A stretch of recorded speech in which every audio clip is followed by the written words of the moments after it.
ഇപ്പൊ എന്താ എനിക്ക് ഇപ്പോഴാണ് റീസെന്റ് എന്തോ അങ്ങനെ ഒരു സിൻഡ്രോം പിടിപെട്ടിട്ടുണ്ട്. എനിക്കിപ്പോ തിയേറ്ററിൽ പോയി പടം കാണാൻ പറയോ എനിക്ക് പലർക്കും ഉണ്ട് OTT സിൻഡ്രോം. സത്യം എനിക്കിപ്പോ വീട്ടില് ആ കംഫർട്ടിൽ ഇരുന്നിട്ട് OTT മൂവീസ് കാണാൻ ഭയങ്കര ഇഷ്ടമാണ്. ഇപ്പൊ അതുകൊണ്ട് എന്നെ ഏത് പടത്തിന് വിളിച്ചാലും എനിക്ക് പോകാൻ മടിയാ. പക്ഷെ എനിക്ക് സിനിമ തിയേറ്ററിൽ തന്നെ പോയി കാണാൻ എനിക്ക് അതിന് ഇഷ്ടക്കേടില്ല, എനിക്ക് ഇഷ്ടമുണ്ട്. പക്ഷെ ആ എഫേർട്ട് ഫ്രം ദ ബിഗിനിങ്, കുളിക്കണം, മേക്കപ്പ് ഇടണം, ഡ്രസ് ഇടണം, അവിടെ പോണം, അയ്യോ അയ്യോ അയ്യോ. അപ്പൊ ഞാൻ അതേപോലെ ഇങ്ങനെ കിടന്നു കഴിഞ്ഞാൽ PVR മൊത്തത്തിൽ ഇങ്ങോട്ടേക്ക് വീട്ടിലേക്ക് എടുത്താലോ ഇങ്ങനെ. അതാണ് പ്രശ്നമല്ലോ. എനിക്ക് തിയേറ്ററിൽ പോയി സിനിമ കാണുന്നതാണ് ഇഷ്ടം. പോയി പറഞ്ഞല്ലോ നെറ്റ്ഫ്ലിക്സ് വെക്കും, ഈ സോഫയിൽ ചേച്ചി, ഇവിടെ ജീവച്ചേട്ടൻ കിടക്കും. എനിക്ക് അത് ഭയങ്കര ഇഷ്ടമായി. ഇപ്പൊ എനിക്ക് ആ ഒരു കംഫർട്ട് സോണിൽ ഞാൻ ഭയങ്കര ഹാപ്പിയാണ്. പിന്നെ എനിക്കിപ്പോ ലുലുവിൽ പോകാൻ ഇഷ്ടവുമല്ല. എന്ത് ടൂ ക്രൗഡഡാ. ഇല്ലേ പഴയ ലുലു ഒന്നും അല്ല ഇപ്പം. മാറിപ്പോയെന്ന് വലിയ ആളായില്ലേ, വല്ലാണ്ട് മാറിപ്പോയില്ലേ നമ്മള്.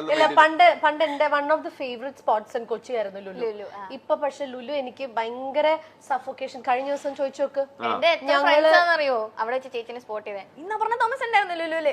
ഞാൻ അങ്ങനെ കുറെ പേര് കണ്ടിട്ടുണ്ട്. പക്ഷെ എനിക്കിങ്ങനെ എനിക്ക് അറിയത്തില്ല, എനിക്ക് അങ്ങനെ സഫോക്കേഷൻ വരും. ഒരുപാട് തിരക്കിന്റെ ഇടയിൽ പോകുമ്പം, ഈ ഉത്സവത്തിന്റെ ഇടയിലൊക്കെ പോകുമ്പോൾ സഫോക്കേഷൻ ഇല്ലേ, അതെനിക്ക് വരും. വീട്ടിലിരുന്നതിന്റെ പ്രശ്നമാണ്. അതാണോന്ന് എനിക്കറിയില്ല. അതെന്നെ ക്രൗഡ് കാണുമ്പോൾ എനിക്ക് ബ്രീതിങ് കിട്ടൂല, എനിക്ക് അങ്ങനെ ടെൻഷൻ വരും. അപ്പൊ ഞാൻ കഴിഞ്ഞ ദിവസം ഹൈപ്പർ മാർക്കറ്റിൽ കയറി. ഞങ്ങള് വീട്ടിലേക്കുള്ള സാധനങ്ങൾ എടുക്കുന്നത് നോർമലി ഹൈപ്പർ മാർക്കറ്റിൽ നിന്നാ. അപ്പൊ ഹൈപ്പറിൽ ചെന്ന് ഞാൻ കയറി കഴിഞ്ഞപ്പോ ജീവനോടെ ജീവ എനിക്ക് ശ്വാസം കിട്ടുന്നില്ല, നമുക്ക് ഇവിടെ ഇറങ്ങാം എന്നൊക്കെ പറഞ്ഞിട്ട് ഞാൻ ഇറങ്ങി. വിളിക്കാൻ പോയതാ തള്ളല്ലേ കൂറ്റിട്ടൊക്കെ വിളിക്കാതെ ചുമ്മാ തള്ളല്ലേ. അങ്ങനത്തെ ഒരു സിറ്റുവേഷനിൽ എനിക്ക് ഒരു പ്രശ്നമില്ല. ഈ വൃത്തികെട്ടവന്റെ കുഴപ്പം ഇതാണ്. മാറോ കൈ കാലിന്ന് വിടറോ, കൈ കാലിന്ന് കൈ എടുക്കണോ, വേണ്ട. ഞാനൊരു ലുലു ഇട്ടെ വീട്ടില്.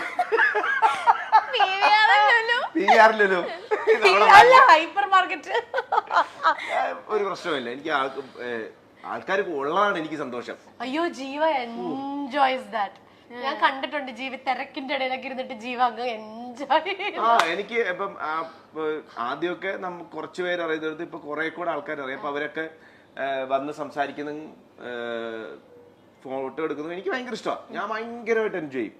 അതൊരു എത്ര തിരക്കുണ്ടെങ്കിൽ ചിലപ്പോൾ ലാസ്റ്റ് മിനിറ്റ് PVRലൊക്കെ ഓടുന്ന ഗ്യാപ്പിലാണെങ്കിലും ഇങ്ങനെ കാണിച്ച് ഓടുന്ന ഗ്യാപ്പിലാണെങ്കിലും ഒരു സെൽഫിക്കൊക്കെ നിന്നോടുന്ന എനിക്ക് ഭയങ്കര ഇഷ്ടമാണ്. കാര്യം ഈ പറഞ്ഞ പോലെ നമുക്ക്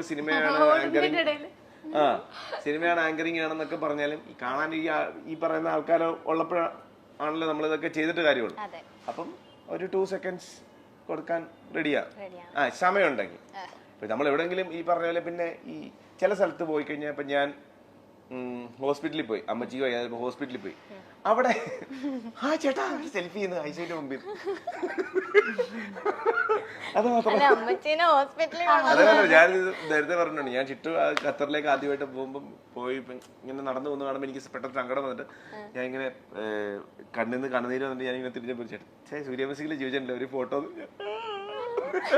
അത് മാത്രമേ ഉള്ളൂ. അല്ലാതുള്ള സമയങ്ങളിലൊക്കെ ഞാൻ ഓക്കെയാ, ഞാൻ അത്ര എൻജോയ് ചെയ്യും. അതുകൊണ്ട് തന്നെ ഞാൻ സിനിമ കാണാൻ പോകുമ്പോഴും ഞാൻ ഇടയ്ക്കിടയ്ക്ക് ഇപ്പൊ കാക്കനുള്ള സ്ഥലത്താണെങ്കിൽ ഞാൻ വൈകുന്നേരം ചായ കുടിക്കാൻ ഇറങ്ങും.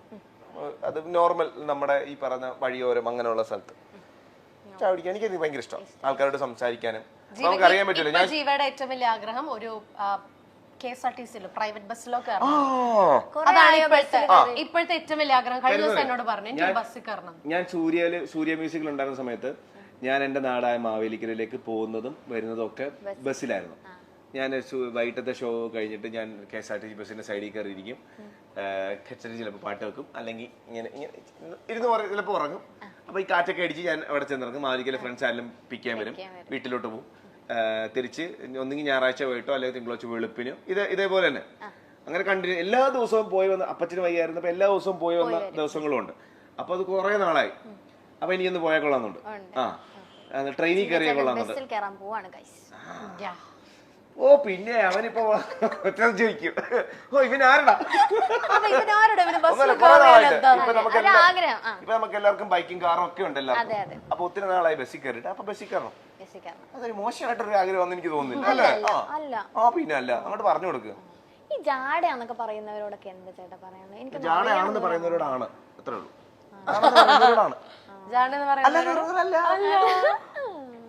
പിന്നെ നമുക്ക് ഇപ്പം നമ്മൾ ഇന്റർവ്യൂവിന് വരുന്നതിന് മുമ്പ് ഇപ്പൊ പാറുവിന്റെ ഫ്രണ്ട്സ് ആണെങ്കിലും ഇപ്പൊ പാറു ആണെങ്കിലും ഇപ്പൊ ഞങ്ങളാണ് ഇന്റർവ്യൂവിന് വരുന്നത് എന്ന് പറയുമ്പോൾ പല അഭിപ്രായങ്ങളുണ്ടാവും. ഒരാളെ പറ്റി കുറെ ആൾക്കാർക്ക് പല അഭിപ്രായങ്ങളാണല്ലോ. അവർക്ക് ഭയങ്കര ജാടയാ, അവര് ഭയങ്കര അങ്ങനെയാ ഇങ്ങനെയാ. അപ്പൊ നമ്മളോടും നമ്മൾ ഇന്നയാളെ കാണാൻ പോകുമ്പോൾ ഇന്നയാൾക്ക് ഭയങ്കര ജാടയായിരിക്കും, ജാടയാണ്.